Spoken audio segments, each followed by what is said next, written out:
Assalamualaikum warahmatullahi wabarakatuh.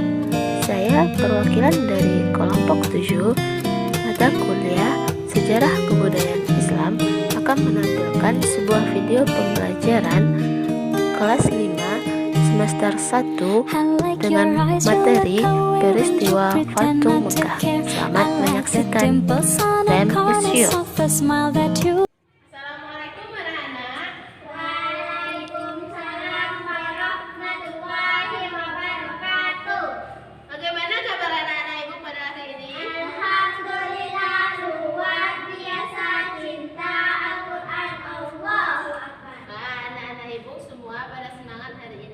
Baiklah, sebelum kita memulai pembelajaran, ayo kita membaca doa terlebih dahulu kepada Miranda. Silakan berdoa. Siapa amat sudah mulai baca doa. Bismillahirrahmanirrahim. Rabbil zidni ilman warzuqni fahman. Artinya ya Allah, ya Tuhanku, tambahkanlah ilmuku dan berkatilah aku rezeki untuk dapat pemahaman yang baik. Amin. Ibu akan mengambil absen. Adakah yang tidak hadir teman-temannya? Ada. Siapa yang tidak hadir? Aziza. Apa alasan Aziza? Sakit ya. Kita doakan Aziza cepat sembuh ya. Ada lagi yang tidak hadir? Tidak. Ibu akan ambil Fahira, hadir. Miranda, hadir. Afifah. Baiklah. Baiklah, hari ini siapa yang tahu kita akan mempelajari tentang apa? Ada yang tahu? Baiklah, sekarang kita akan belajar tentang Fatu Mekah. Siapa yang tahu apa itu Fatu Mekah? Nah, Ibu akan jelaskan ya. Kita akan belajar tentang Fatu Mekah.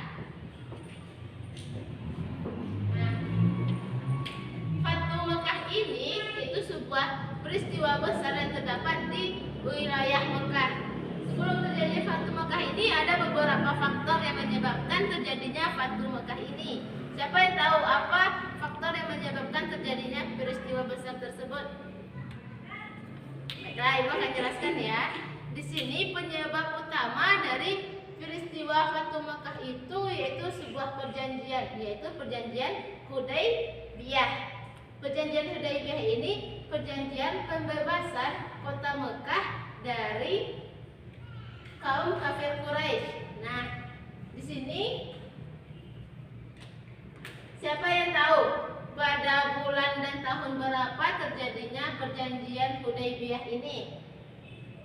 Tidak tahu? Nah, perjanjian ini terjadi pada bulan Zulkaidah tahun 6 Hijriah atau 628 Masehi. Tahun berapa? Ya. Tahun 628 Masehi. Nah, betul sekali. Nah, sekarang Ibu akan menjelaskan faktor atau sebab-sebab terjadinya sebuah perjanjian Hudaybiyah tersebut. Ada yang tahu? Nah, Ibu akan jelaskan lagi ya. Awal mula terjadinya perjanjian Hudaybiyah tersebut yaitu awalnya Rasulullah dan juga masyarakat di Madinah ingin melakukan haji dan umrah ke kota Mekah. Anak-anak Ibu tahu nggak apa pusat peribadatan yang terdapat di kota Mekah tersebut? Ya, betul sekali Miranda. Di kota Mekah terdapat Ka'bah. Ka'bah tersebut adalah pusat peribadatan dan juga arah kiblat seluruh umat muslim di dunia ini. Nah, jadi Rasulullah dan juga para sahabat ingin pergi haji dan umrah ke Ka'bah. Nah, karena Rasulullah memiliki sifat yang paling mulia, beliau meminta izin terlebih dahulu kepada pemimpin yang terdapat di kota Mekah. Siapa pemimpin waktu itu? Ada yang tahu?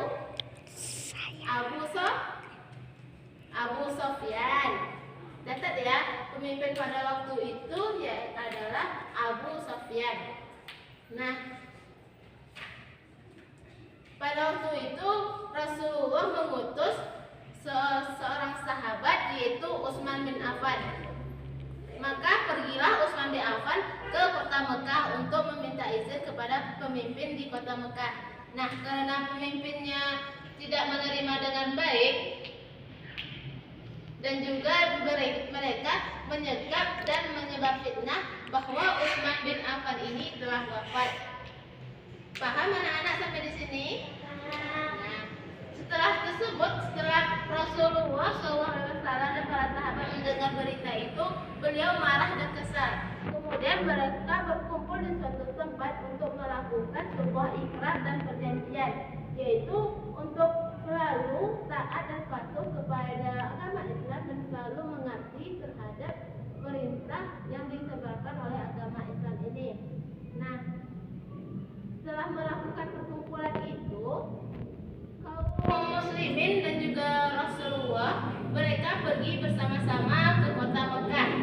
Nah, karena kaum musyrikin atau kaum Quraisy takut melihat kumpulan sebanyak orang dari kaum muslimin, mereka akhirnya membujuk Rasulullah dan para sahabat untuk melakukan sebuah perjanjian dan perdamaian.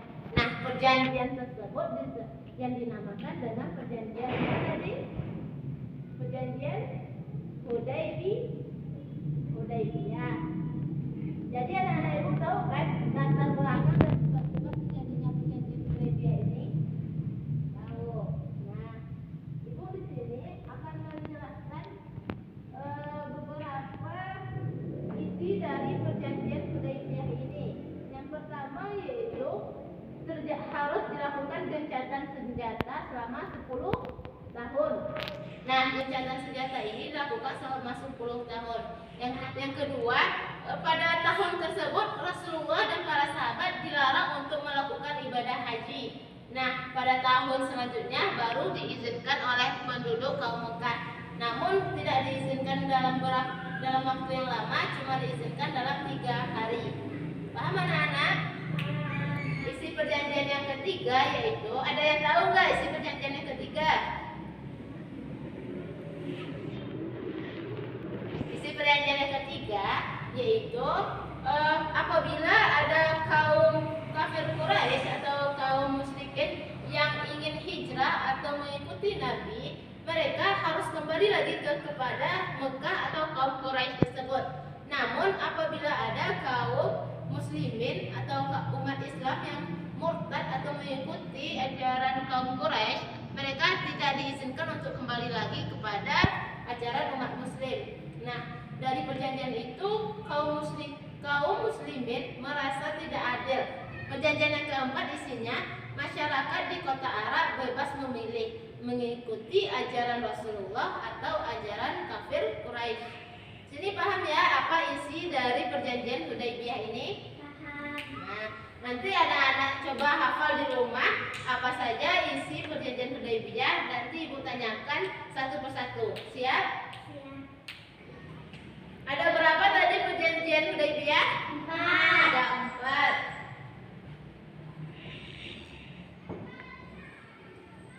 4. Nah, setelah dilakukan perjanjian tadi, kaum muslimin merasa khawatir karena isi dari perjanjian tersebut lebih menguntungkan kepada kaum Quraisy. Namun di sini Rasulullah menenangkan dan juga mengatakan kepada kaum muslimin untuk selalu sabar atas semua yang dilakukan oleh kaum kafir Quraisy tersebut. Nah, selanjutnya kaum Quraisy yang merasa takut dan mereka merasa tidak mendapatkan keuntungan dari perjanjian tersebut. Jadi mereka melakukan pengingkaran terhadap perjanjian apa tadi? Apa? Ya, betul sekali Fahira. Kita beri tepuk tangan. Nah, setelah kaum Quraisy tadi mengingkarinya, mereka terjadinya peperangan antara Bani Bakar dan Bani Khuza'ah. Bani apa anak-anak? Ya, betul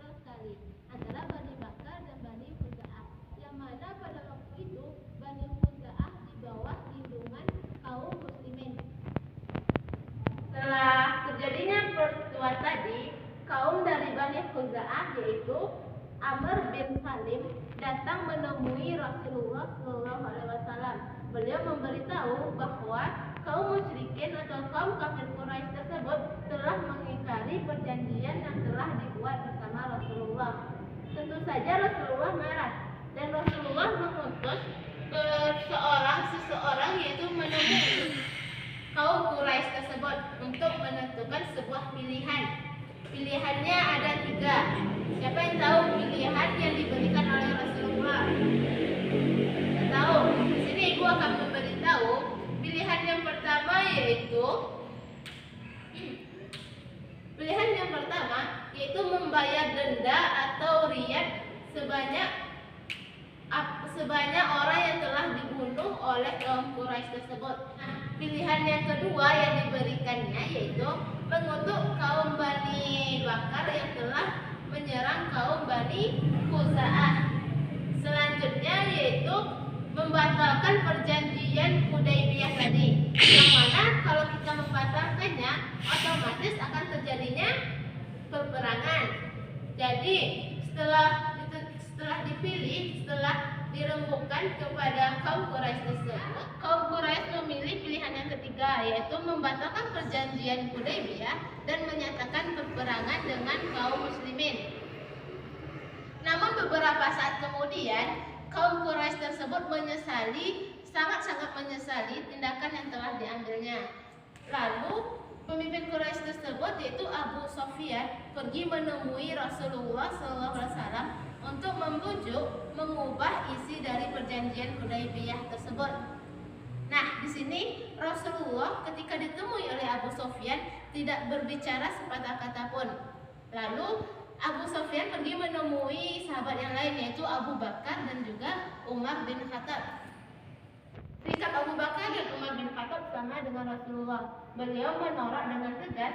Nah, anak-anak, dari peristiwa perjanjian Hudaybiyah ini maka terjadilah sebuah peristiwa besar. Apa tadi peristiwa besar yang terjadi di Mekah? Apa maknanya? Fatu Mekah, betul. Jadi peristiwa perjanjian atau pelanggaran pengkhianatan dari kaum Quraisy tersebut menjadi faktor utama penyebab dari Fatu Mekah. Ada juga penyebab lainnya yaitu kaum muslimin ingin membersihkan penduduk kota Mekah dari kemusyrikan. Sekarang kita akan membahas tentang peristiwa-peristiwa yang terjadi pada Fatu Mekah. Bagaimana cara Rasulullah SAW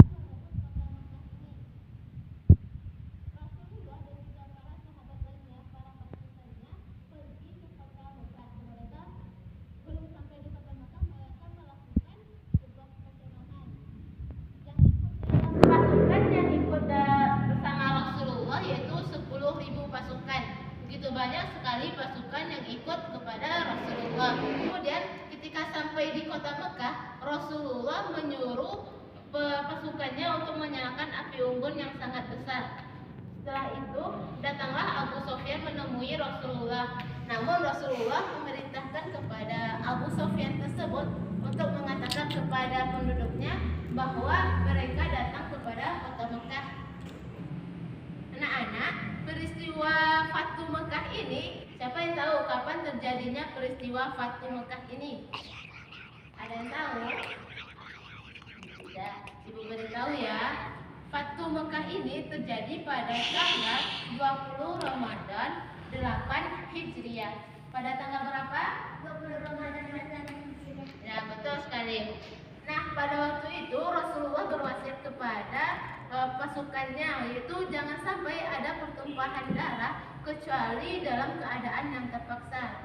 Namun pada saat itu para pasukannya jalannya mulus saja atau tidak terjadi hadangan dari kaum Quraisy, kecuali yaitu kaum yang dipimpin oleh Khalid bin Walid. Mereka mendapatkan pertempuran atau mendapatkan perlawanan dari pemuda Quraisy yaitu yang dipimpin oleh Ikrimah bin Abu Jahal. Pada saat itu Rasulullah dan para pasukannya tiba di Mekah. Rasulullah berkata kepada penduduk yang terdapat di sana. Rasulullah berkata bahwa apabila mereka masuk ke rumah Abu Sufyan mereka aman. Apabila mereka masuk ke rumah masing-masing